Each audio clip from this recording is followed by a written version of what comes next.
Bonjour à tous, moi c'est David Medioni, un ancien de la Griffe Noire, et c'est ma première chronique ici. Alors, je vous ai sélectionné quelques petites choses aujourd'hui. Tout d'abord, Les Oiseaux Noirs de Masada, Olivia El-Kaïm, chez Grasset. C'est son deuxième roman, et c'est fabuleux, tout simplement fabuleux. C'est l'histoire d'une grand-mère et de sa petite-fille, le Paris des années 30, le Paris de la guerre, l'Israël d'aujourd'hui, un pèlerinage, des histoires d'amour et une écriture tout à fait remarquable, une écriture très douce, très intelligente et très juste. À lire, vraiment, c'est superbe. Vraiment un très très beau roman, superbe. À lire, Les Oiseaux Noirs de Masada, d'Olivia El-Kaïm chez Grasset. Bande dessinée maintenant. S'il y en a une à lire cette année, c'est celle-ci. Il était une fois en France, publiée chez Glénat, donc il y a 4 tomes pour l'instant.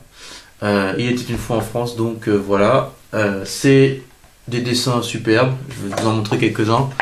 Voilà, donc si vous les voyez, des dessins superbes, une histoire fabuleuse.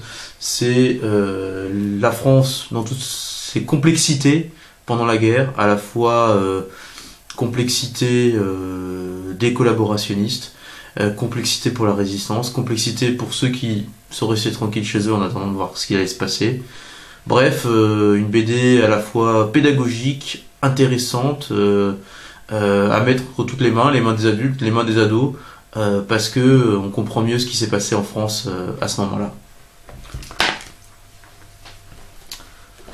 Ensuite, cette semaine, je voulais vous parler aussi de ce livre-là. C'est un essai. C'est Robert Badinter, ex-garde des Sceaux des années Mitterrand, de 80 à 86, l'un des grands tenants de l'abolition de la peine de mort et celui qui a œuvré pour cette abolition. Et dans ce livre, Les épines et les roses, qui vraiment faut lire, puisque il raconte en fait les coulisses de ces 5 années au ministère de la Justice, 81-86, les difficultés qu'il a eues, les réussites, les peines, les déceptions.